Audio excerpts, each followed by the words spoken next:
today's Culture Now. I'm Antonia Blocker, I'm the Associate Curator of Talks here. I think we decided about 2 weeks ago that today's Culture Now should be a Venice Debrief, so I'm really delighted that our panel said yes. I think they all said yes while they were in Venice, which perhaps makes it slightly more credible, I'm not sure. But yeah, I'm really delighted to introduce Esther Leslie, Charlesworth, Paul Pieroni and Francesca Gavin, who will be leading our conversation today. So please join me in welcoming them.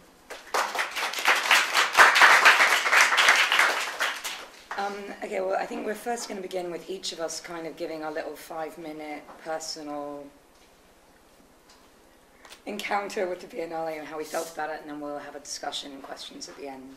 So maybe we'll begin with you, Esther. Because you're the opposite side from me. Oh, right, I should be sat here. Yeah, I'm probably the most sort of outsiderish in this, in a not commonly part of the art world. So, and also my view was heavily coloured by having my partner who despises art on one side and 2 very small children on the other side. So everything I saw was through the eyes of children, which was sort of fascinating in its own way as well, partly because they've been very influenced by the Eurovision Song Contest, and they thought they really did think it was the same sort of thing. And we had to go to the Finnish pavilion because that was one of their favourite ones, and the Greek pavilion because that was the other favourite. So it produced a strange Venice. The reason why I was there was, I suppose, strangely insiderish, in that I had been engaged to write one of 2 essays alongside Didrikson for the Austrian pavilion. So that was the piece of work that I knew and didn't know. I knew it in a sort of sense through talking to Matthias Paledner, the artist, but I didn't know it, and that it hadn't been made at the point that I had to write about it. So it was a moment of revelation for me when I went and saw it. But I might say a couple more words about that. I think, I mean, I only had a partial exposure because of these conditions and because I was there very briefly. But I suppose things that struck me were the Gioni exhibition in the main exhibition hall, which many people have spoken about, and people have talked about its use of outsider art, or to take up this outsider-insider idea again, how it perhaps operates fast and loose in a good way with concepts of what would be outsider art, what is insider, and so on. There was much that was fascinating there, and this frame of the encyclopedic, I think, is quite interesting in that it seemed to have this ambition to draw something together out of all of this multiplicity. So for me it was evoking things around a possible completion of knowledge, or the possibility of knowing and learning something through cultural action. So as exemplified in Peter Fritz's, I think it was, little houses that he'd made as a hobby, as an encyclopedic kind of vision, not of actual Swiss architecture, but of potential Swiss architecture. And this raised for me a theme around concrete utopias that I felt I was encountering now and again. So not the usual kind of art as a utopia, this other place that we can't get to, but it holds open a space, but something more practical and realisable. Or that, in a sense, was how I interpreted something like the Greek pavilion, which won,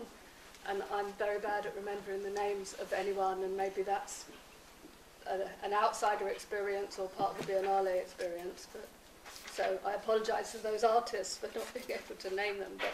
But the Greek pavilion was a reflection on possible alternatives to money, different modes of economy, peer-to-peer, barter, and in response to this, a series of 3 interlinked films had been made about an African immigrant on the streets of Athens who's trying to find scrap metal to sell, and it culminates perhaps in the finding of a bag of euros, high value euros that have been turned into origami flowers, and that sort of sense of almost a concrete solutions, or the possibilities within the practical. I mean, I saw that in a sense reflected in the Serbian pavilion, where there was one work which was about improvising music within domestic, everyday materials, kettles banging on radiators and so on, but all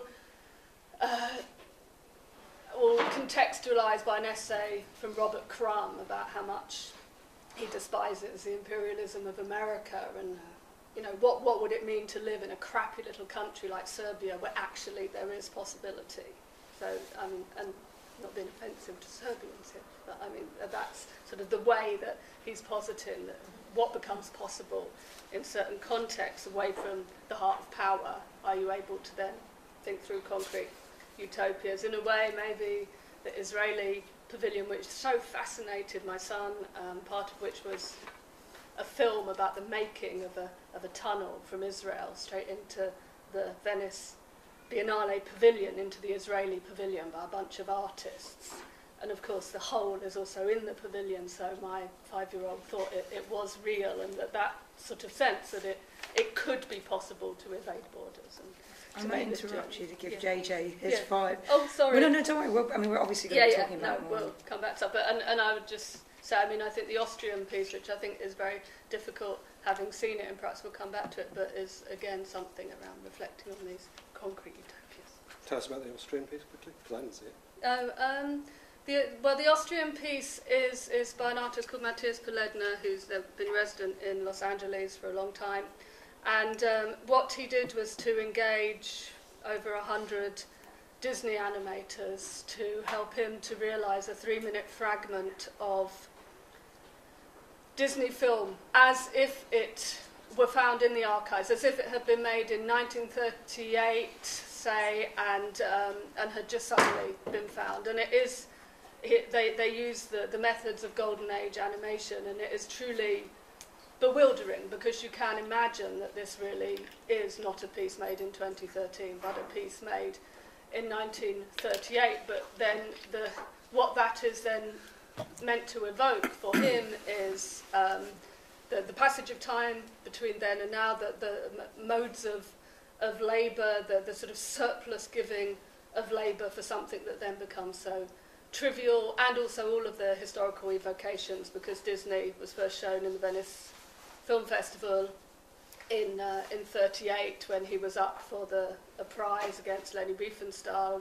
Riefenstahl and Disney both won film prizes that year, the year that the Austrian pavilion was closed down and Austrians had to show with the Germans. So it evokes also a whole sinister tale of geopolitics from the time, as well as conditions of labour and questions of mass and high culture.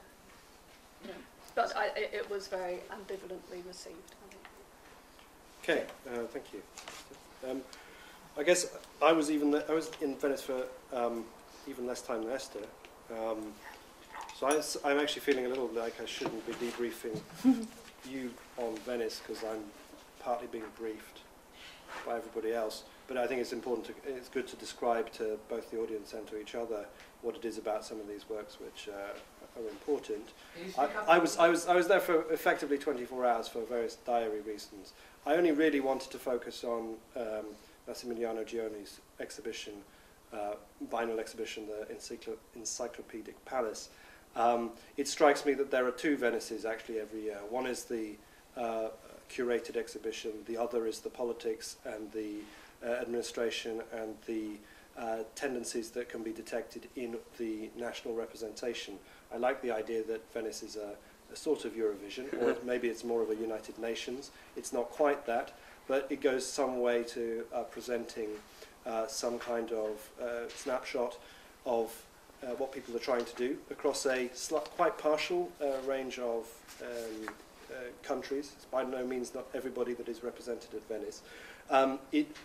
I want to just quickly talk about Gioni and set up a few questions about the Encyclopedic Palace. I found myself looking at a show that had 50% more artists than the last biennial, according to Art Newspaper's excellent statistics. Something like 90 artists represented in 2011 160 or 150 plus artists represented in this particular edition. A lot of them were, as everybody, commentators have noticed, what you might call outsider artists, artists who are not part of a established art world system, who are not part of the administrative and bureaucratic and commercial culture that is called the art world. It struck me that a lot of these artists were brought in to make some kind of political point about the way in which art is bigger than the art world.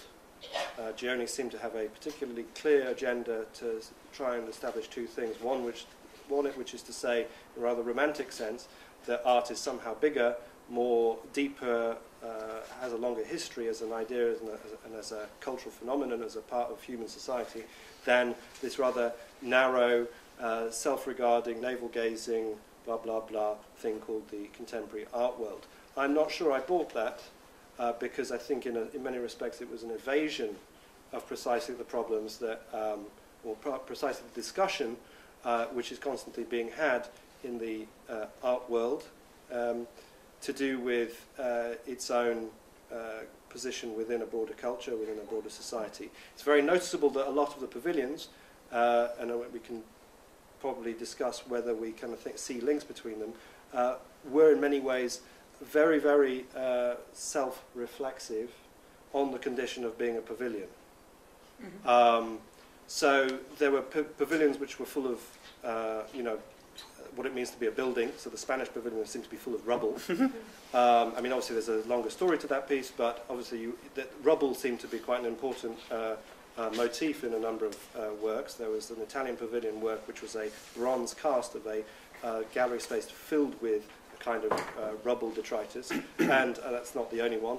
Ai Weiwei's collateral piece or collateral kind of participation in the biennial, the Ai Weiwei piece, which was made up of straightened iron rebar, which was salvaged from the rubble of the Chinese earthquake, taken out of, bought from salvage yards where they were recycling this stuff, straightened by guys hammering this stuff out, and then laid out in this chapel or in this palazzo space in a very elegant and rather sort of melancholic testament to the people maybe who had perished in that particular earthquake. There was a lot of referring back to the situation of being in Venice, or very much to a consideration of what is going on out there in the world and how one can affect it, or how art might have any kind of relationship to it. But to come back to the Palazzo, the Encyclopedic Palace, the curated exhibition, I had profound problems, first of all, with the kind of inclusion of outsider art, partly because I think outsider art has serious problems in its own terms. I find it actually quite boring to look at the repetitive aspects of what is effectively obsessive, or the art of schizophrenics, or the art of people with OCD or Asperger's syndrome, and so on. It tells me something about, however, the way in which curators feel diffident or uncertain about their authority to establish that this is a snapshot, this is what is most important in contemporary art at the moment. So the other aspect of the Palazzo Encyclopedico was also this prioritization of the idea that information is overwhelming. There is too much information circulating in a post-internet age that it's very difficult for artists to make sense of that, and therefore a lot of the works were about a kind of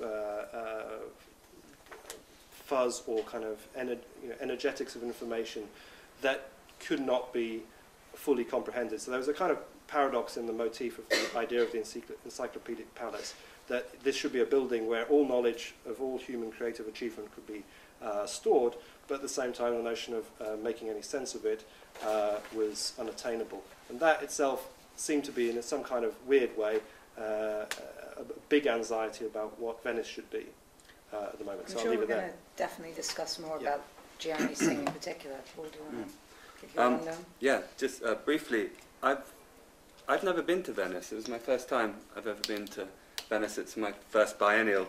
So I have to confess, I was intoxicated by the kind of carnivalesque imagery, you know, the perversity of the art world versus this hyper-touristic place versus the place itself. So it was just this kind of like sedimentary effect that kind of overwhelmed me. So I was there for ages. I was there for 8 days, but I saw hardly any art. I was running around looking at people getting drunk, which I think is actually maybe the first thing to do there. There's this kind of introduction. So that was my overwhelming experience above all. That said, the art that I did see, yeah, I'm totally with you with regards to the kind of schism between the kind of curated show and everything else. I probably saw 4 or 5 pavilions and was so bored, I just gave up looking at the pavilions. Why was I bored? It seemed to be the overarching imposition of seriousness, that in order to have any sort of social traction one has to be stone cold serious about everything. I was desperately seeking something spurious or playful, but everything was so heavyweight and, as you say, geopolitical, and it just seemed like the assumption of this biennial art shroud that I hear everyone talk about, because I've never been to a biennial. I was like, oh, okay, I wonder what this thing is, and there it was. So I kind of largely gave up on that. The show itself, yeah, I mean, interesting to hear your thoughts about it. I don't see the presence of the so-called outsider element. I mean, obviously that's an extremely contentious term. I prefer to use kind of underrepresented narratives, so narratives that aren't, as it were, local to the kind of daily function of the art world, that somehow fall out of that. I found that very interesting, mainly because it's the sort of stuff that floats my boat curatorially in general. I found that it raised some interesting questions about the nature of contemporary art as we might find it manifest in a biennial model. In particular, a sort of, I mean, you've mentioned this idea of multiplicity. For me, a specific crisis of multiplicity local to contemporary art production. I was rereading my notes, a little quote from Hal Foster in Return of the Real, where he talks about what I considered to be a kind of impasse or aporia of multiplicity. I'm just going to read it. Have I got time? I'm not going on to. A few more minutes. He writes about contemporary art as suffering under the sense of having so many styles, devices or signifiers to collect, pastiche or otherwise manipulate, again with no one deemed more necessary, pertinent or advanced as the next. And for me that is the aporia of the practicing contemporary artist. A kind of fluidity, like you can go anywhere, do anything, you know, you're free. Now for me, the presence of these underrepresented narratives within the exhibition is the other to that. It's precisely actually about a kind of productive stuckism, right?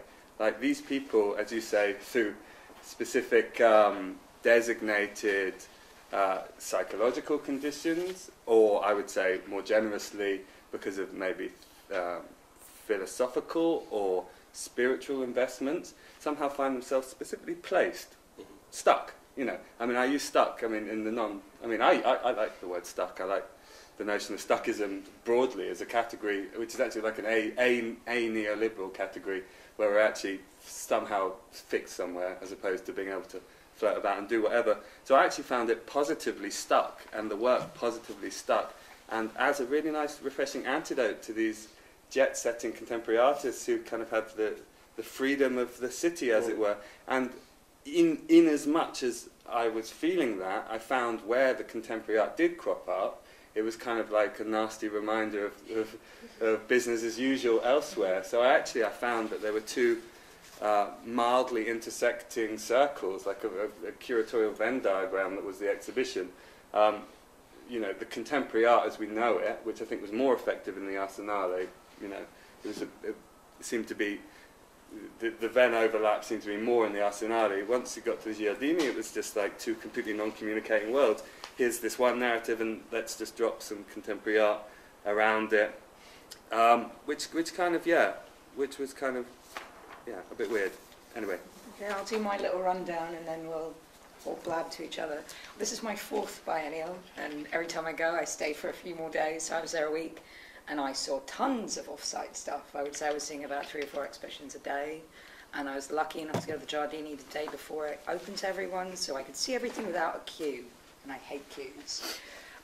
What I found really interesting in it, in general, was I was definitely aware of that kind of laboured uber slickness you get in a lot of the pavilions, the German, the French, that kind of dull, bland, serious work. So I also was looking for things that had something transgressive about them, and I found some, and often they were collateral events that weren't necessarily part of the Biennale itself. For example, Thomas Zipp did an incredible installation, which was this weird kind of sub-psychiatric hospital place where you ended up interacting with musical instruments, or could run on a giant hamster wheel that would make a light turn on in a different room, or you put on this giant helmet which projected your face behind you.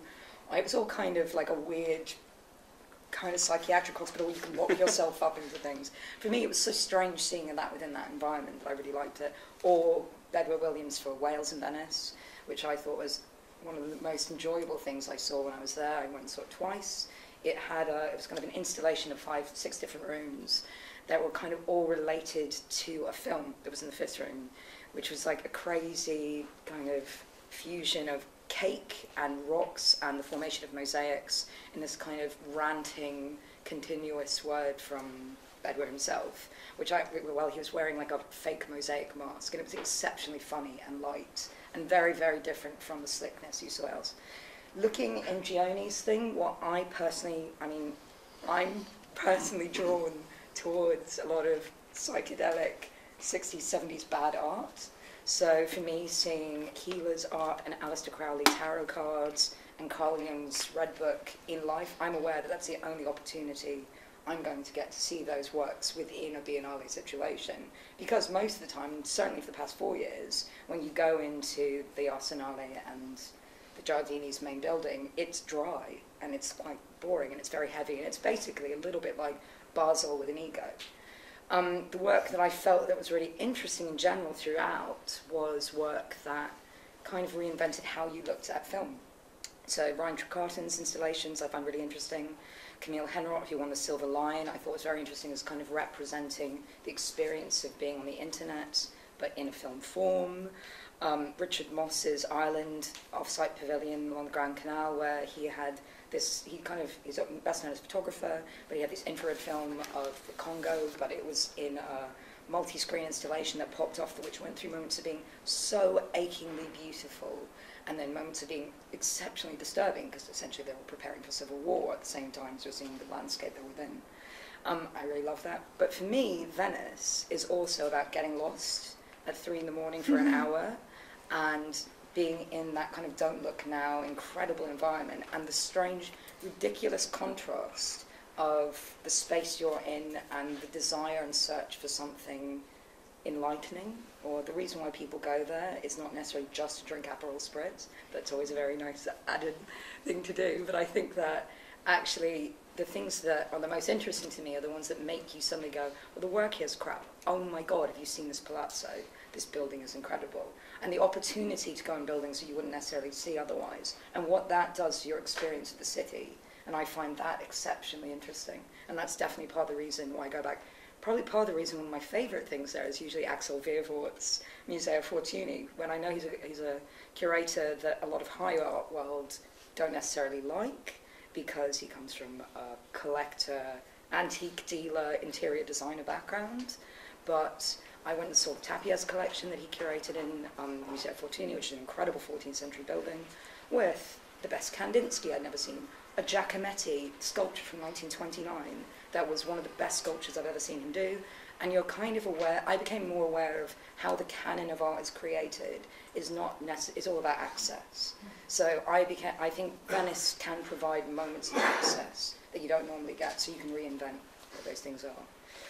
So those were my best bits. So I suppose, like, to start with, we could probably talk about our feelings about this Venice in particular, but maybe then also the idea of the biennial in a wider sense, and the problems that you get with presenting work in this Eurovision nationalistic environment.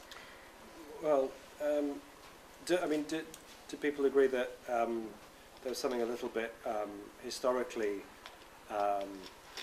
navel-gazing about the whole thing this year? Or, I mean, it seemed to me that first of all, this business of pavilions looking back on themselves was one thing.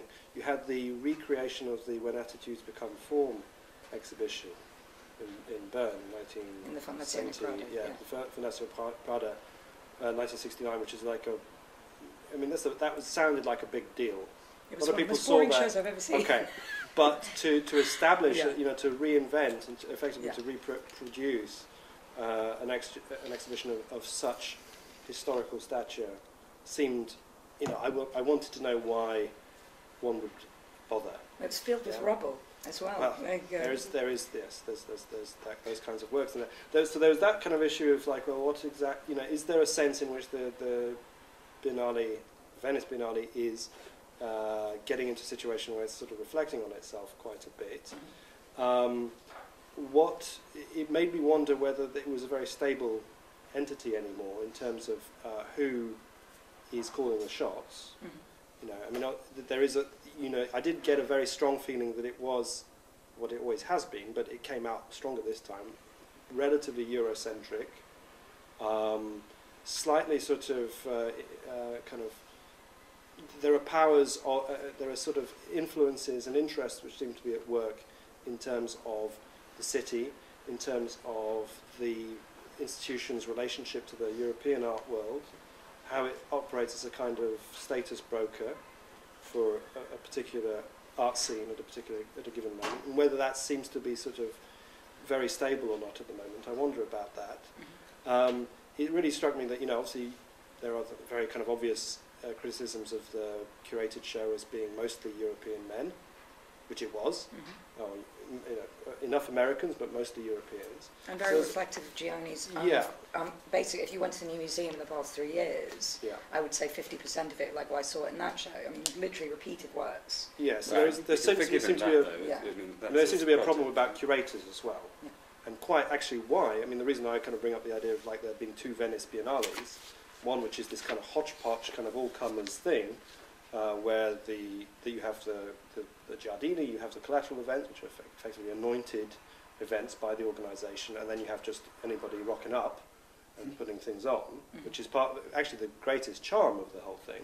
It's that whole thing of being off-site and people kind of finding a palazzo and doing something.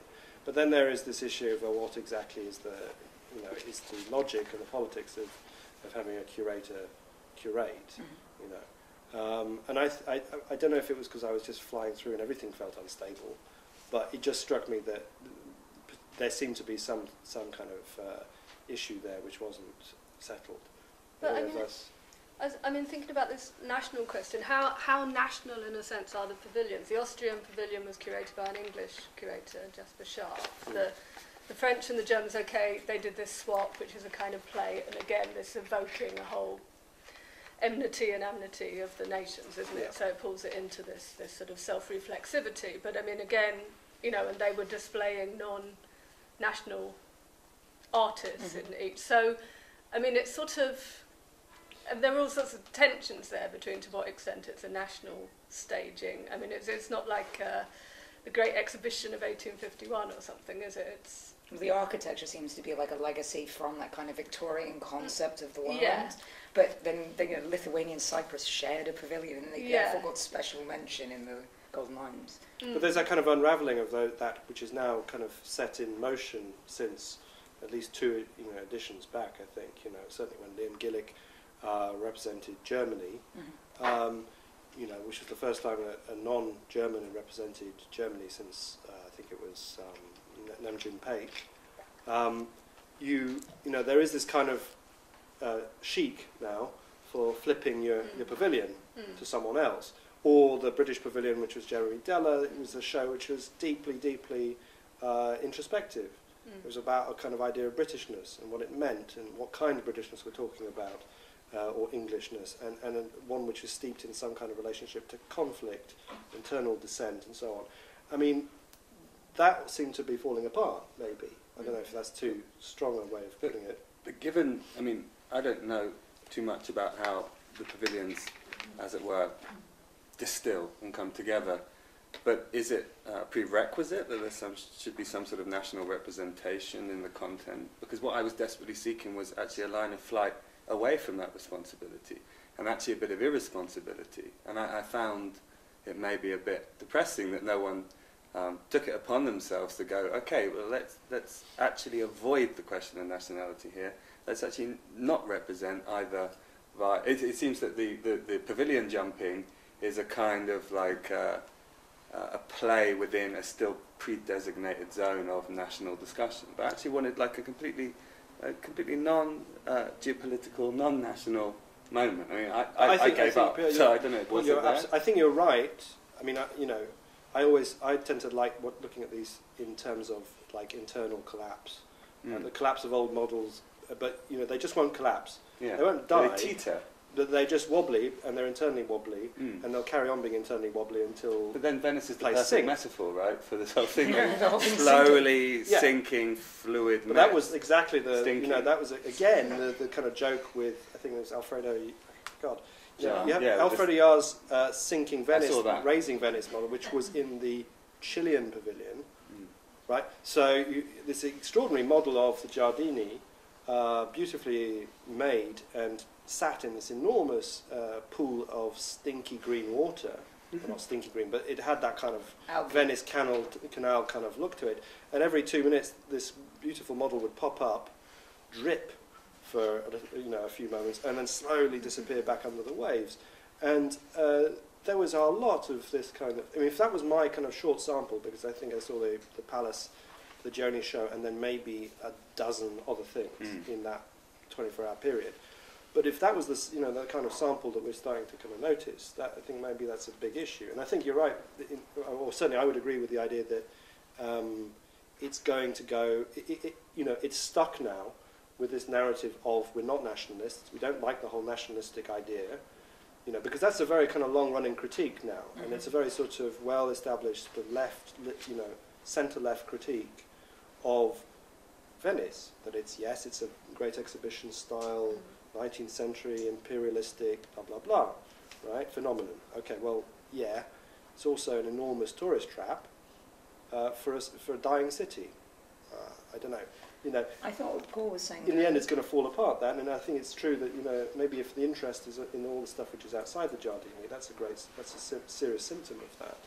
And where does that go? I mean, it is also true that when you look at, I think it's true that looking at the national spread, you start to ask yourself, well, why is it that certain types of country want to rock up here? And I think apparently China's one was amazing, where it had. I didn't go see China, but someone told me that when you went there, which I think was at the Arsenale Nord, they had a whole selection that was basically saying, this is why it's okay that we're a superpower and we're taking over, but here, look at our nice art. They had like a very strange propaganda-based kind of text before you even looked into the work in there.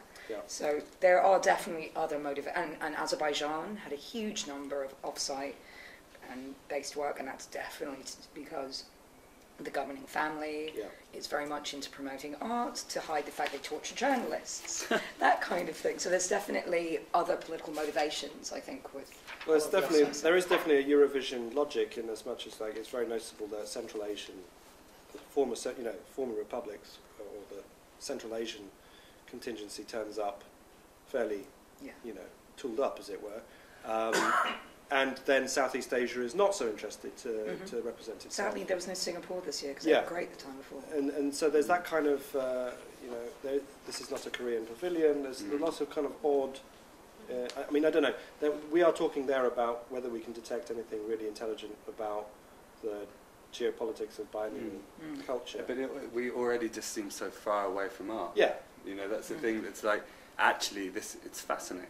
It's fascinating to see how this exhibition model mutates, or has mutated to the point that it's actually about something completely different to art.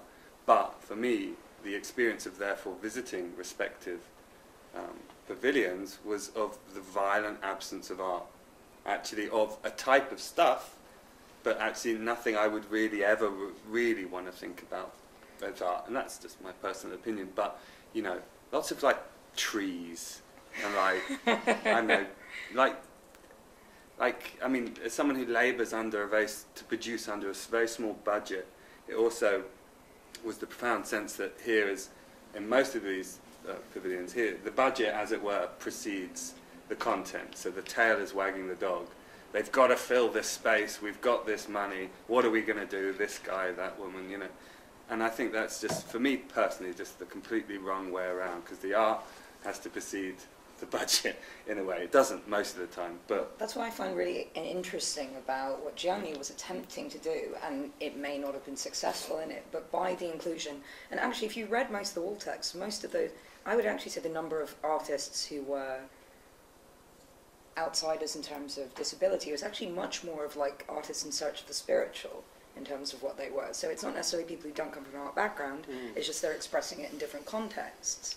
And I actually found it really interesting that there was, and I think Cindy Sherman's room was also exceptionally well curated, that uncanny room. But I think the idea of searching for a sense of authenticity, in contrast to the lack of authenticity that you get in all those kind of slick Giardini places. So I would commend Gianni for attempting to try to create that. Do you not think that that was a... I think yes, but I think it was quite an easy recourse towards authenticity, because as you were saying, I can totally sympathise with the sort of ennui that creeps up on one when you encounter that type of, as it were, seeing the Rudolf Steiner stuff, for example. I mean, I went to a Steiner school, so I grew up with that stuff everywhere. So the Rudolf Steiner stuff being one of the main rooms in the Giardini International Pavilion, which displayed Rudolf Steiner's lecture chalkboards, which had been preserved because his assistant had put up black sugar paper rather than just letting him draw on the blackboards. So you have this whole room filled with framed, basically legible but extraordinary sort of diagrammatic. With Tina Segal's performance in the centre. But obviously Steiner has been handled repeatedly over the last 4 or 5 years, and I felt that there was a kind of cookie-cutter outsider narrative there, which anyone really could have assembled. So it's like I actually totally am into like the political manoeuvre of stepping out of contemporary art, and yet I think the attempt to then display alternative narratives existing somehow adjacent to contemporary art could have been done with maybe more complexity or rigour or perversity. It was kind of like, well, screw contemporary art, there's all this other stuff, but all this other stuff's kind of like there already. I think it's interesting in the other direction, because in all of in the openings and the press conference for the Austrian Pavilion, an awful lot was made of the funding of it, which was 400,000 euros from the Austrian state, plus Jasper Sharp raised 600,000 euros from private donors. So it cost €1 million to make this 3-minute cartoon, and this sort of, which is like the other end of the spectrum, but what it then raises is the fact that presumably, in any Hollywood flick, 3 minutes of film probably costs a lot more than €1 million, so I mean, I think it brings to the fore in a curious way these economics of the art world in relation to the economics of mass culture, but it also questions what it would mean to be authentic, because in a sense Paledno was striving for an authentic piece of mass culture, which is already, from Adorno's point of view, I mean, that's sort of impossible, but I mean, these are the games that these plays. So I think it's interesting you've got that span from the obsessive in their little room, making this stuff never to be seen, and then this massive kind of capital outlay, and how that calibrates with the different worlds of culture that exist today. I mean, in the lead up to Venice as well, as a journalist, you become very aware of emails coming through for that kind of fundraiser. And also I went to the Canadian meal, for example, and I know that she was on a world tour basically for funding essentially, and I think that's a whole kind of other aspect to it, which probably means, in the kind of way where you get with public art, that you have a blandification of the actual work that comes out at the end of it, because it seems much more, because there's so much focus that has to happen to create a work that will appeal to people who will sponsor you, essentially.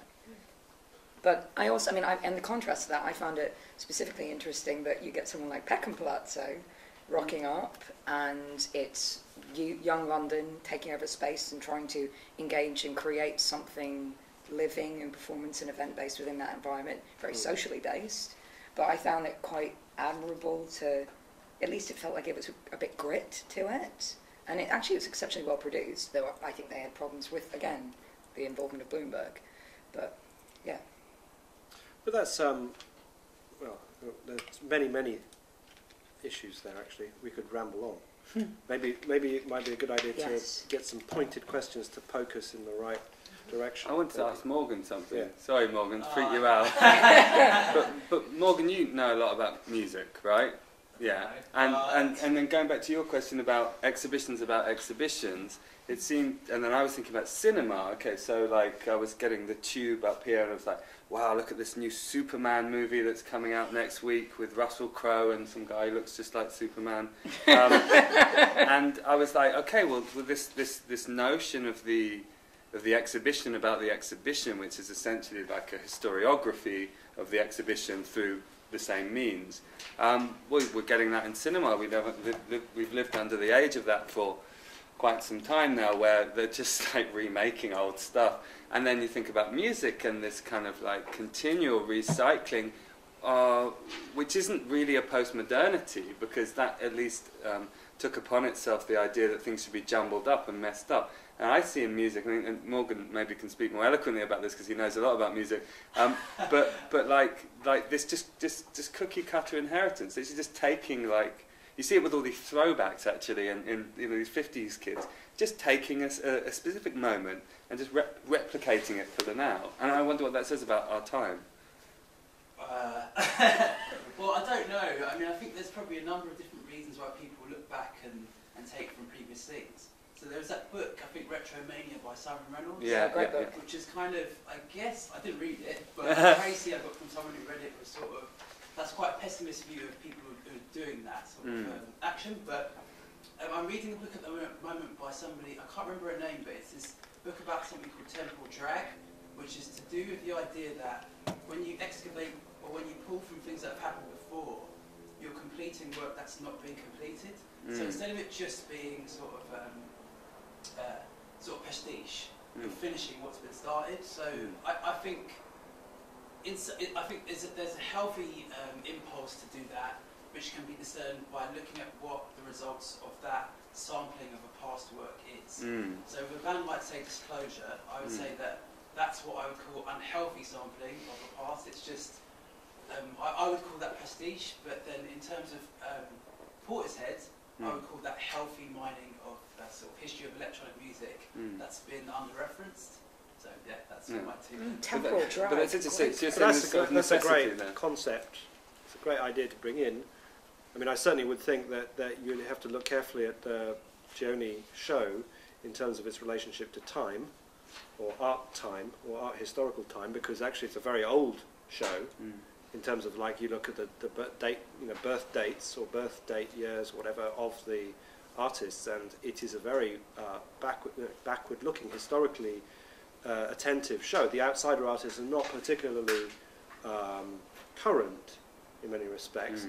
It's not just local to them. It's actually the show is made up of a lot of artists who were marginal to a mainstream modernist narrative of the second half of the 20th century. So they were lost, didn't want to be part of the game, were already marginal, but they were happy with that.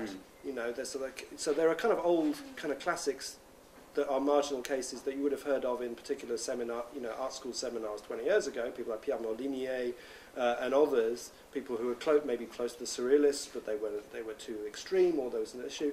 This guy Morton Bartlett, who basically a paedophile, with his dolls. Well, the of wall girls. text tried to recuperate it terribly. They say he had That a was one of longing the- for a lost family. Yeah, he was a exquisite He was a piece of paedophile. dodging that but Get let's that face into it. the wall text out of anything. That was something that I spoke of. A lot of people out there were exceptionally well written. They were extremely well written, but I think that there was this kind of there is this very strong attempt in that show to maybe do this thing of like, okay, unfinished business, let's go back and take another look. Okay, I understand that in many respects. I do think that there is then a problem of, well, this temporal drag thing might be a lead or might point to the fact that there is a strong resistance to saying that this should go anywhere. That there is, that I found that a lot of the themes that crop up in Joan is kind of curating this kind of anti-rationalism, which is anti-modernist, the spirituality, visionary excess, these are actually healthy. Well, Crowley is a diabolist, It's... there are many kind of like renegade or heretical aspects which are pointedly themes which are pointedly placed there to challenge the notion of a functioning modernist account. The idea that information is overloaded and so on, that there is too much stuff in the world and so on and so forth. And that actually there is this authenticity, that someone doing this a million times on a piece of paper is more authentic than someone accumulating £1 million to produce 3 minutes of video. There were some very conservative, I thought extremely conservative sort of undertows to that kind of curating. But it seemed appropriate, basically. It seemed appropriate to say that this art world thing, it's just shit, isn't it? Yeah. And actually that was the message I got. It's a sort of purification ritual to say, look at these guys, they're in their room doing just this forever. And they didn't care about us, and they are somehow more virtuous than us twats who run around with our knees bent trying to shake everybody's hand. Which is why, sorry. Aren't there some borderline ones then? I mean, I wasn't sure the status of the Japanese noise Shinro artist. Otake. Yeah, I love who's Shinro produced Otake. these extraordinary books. I mean, presumably not some... No, he's within an art context. Guy banged up in a psychiatric... But it's sort of in and between, isn't it? Because it's that he was also a implication. documenter this year. He had an amazing... He had one of the things there. I think that's definitely... I think there's quite a number of artists who seem to perhaps be playing with the temporal jargon, finishing off the approach of perhaps outsiders. I hate that term, outsider, too. But did seem to be crossing over that, but maybe because it's so much within the context of artists that are spiritualist, etc., that it ended up kind of blurring a lot. There was also a few very bad rooms. Is there any questions? So, any thoughts? Yes. You talked a bit about how the Biennale and also the art world in general sort of seem to be sinking or falling apart in some ways. What do you think the impact of that is on the content of form of art being produced now and sort of in the near future? Lightweight. It has to be. I mean, I would say that even, I mean, and then this is maybe the unnerving paradox that repelled me from many of the palazzos, the pavilions, was this paradoxical tension between attempted politicality and lightness, right? So it just all seemed like light politics, and for me that's just repulsive. I'd rather have something completely spurious that accepts its lightness and doesn't try and be anything other, or be dark as fuck and serious. It just all seemed a bit in the middle. But to continue the allegory, I'd say in a sinking city or in a sinking environment, the lighter you are, the longer you're going to last. Better you float. Yeah. Yes. Could you say something about what you thought or think were the motives of the people who selected, who curated, who planned what you saw? And who did they think it was for? Surely not for the pandering to the tourists. No, I think that's quite interesting. And one would have thought you would have been an ideal candidate they'd have in mind, Paul. Why? I don't know. My assumption is that to a big degree they're trying to engage the professional art curators around the world who are going to flock there en masse together. Yeah. Not for the tourists, and people who are going to engage with new artists. Yeah, but then I guess it's about what an engagement is, because it certainly propelled conversation. And speaking to other people who had been to previous Venices, they were like, yeah, this is so much better than what happened before. You know, this is better than previous shows. I don't know. I didn't know. It may have been the people that I'm speaking to. But for me, I felt the show was relevant. It may not be... it may not in certain respects be successful, but it, for me, precisely raised the question of an aporia of contemporary art. A kind of like moment of being somewhere. Now, I can imagine, I can't stress more, I haven't been to any similar exhibitions, so I have no frame of reference, but I can imagine that you could have an accumulation of stuff arranged in a similar way that in no way was relevant, that didn't even ask a question of its time, So while it may be more or less of a success to people here and to other people, at least for me it felt placed. It felt like it was asking the question, or maybe in a more psychoanalytic sense, was somehow demonstrating the question of our times, whether intentionally or not. It felt relevant for me. I don't know what you guys think. I'm also quite interested in your question about the idea of audience, because I think the audience when you're there in the week of the opening is very, very different to the audience that attends when it's open till November. And I know personally lots and lots of artists don't come during the opening because they want to see the work when there's no one there. But whereas you're right, it's very much either collectors or professional curators or people who are professionally within that industry, people like me and JJ who have to scribble stuff about it. And I think that the week of opening you have a very different experience of the work than you would outside of that. Maybe in some ways that horde mentality, this kind of music festival, like onslaught on the city, kind of gives more energy to some of the work that might not be there when we're not there. Or I think you have a very different kind of audience.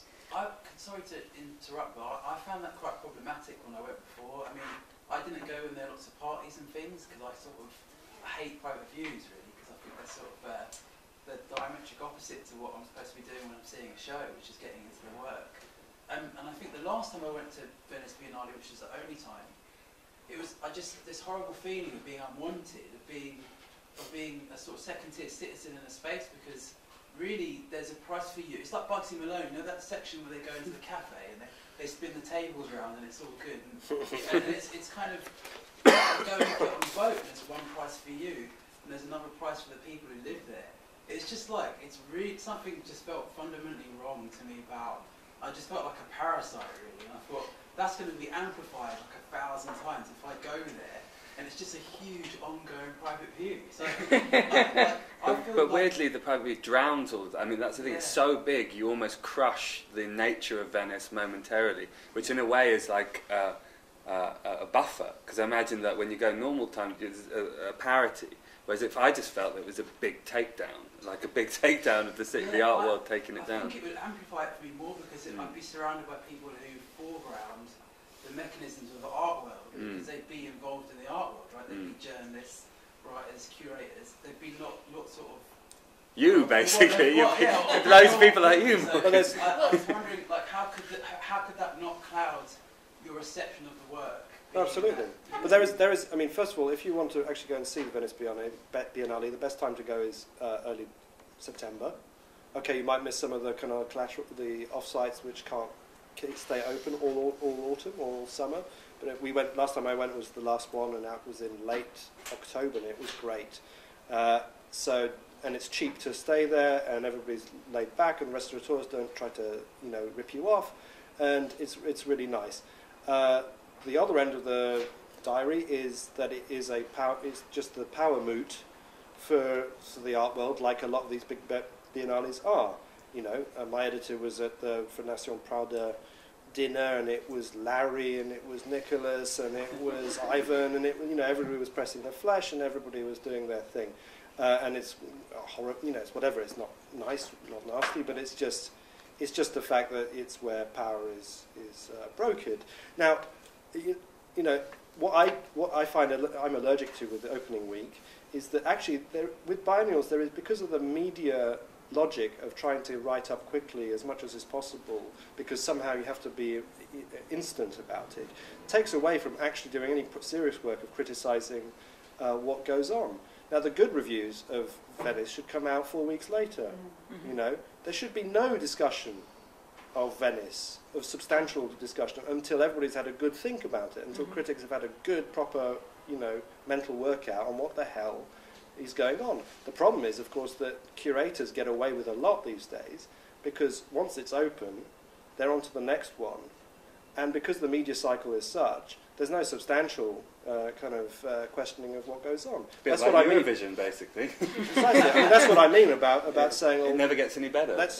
All I wanted to do was go to the Gioni show and have a good think about it. But I mean, some of it has an afterlife. I mean, its own temporal drag in a sense, because I mean, the Della show is coming here, isn't it? The Paledna's been bought by 2 art institutions. Right. So, I suppose I was interested in you know, to what extent is a pavilion a specific event?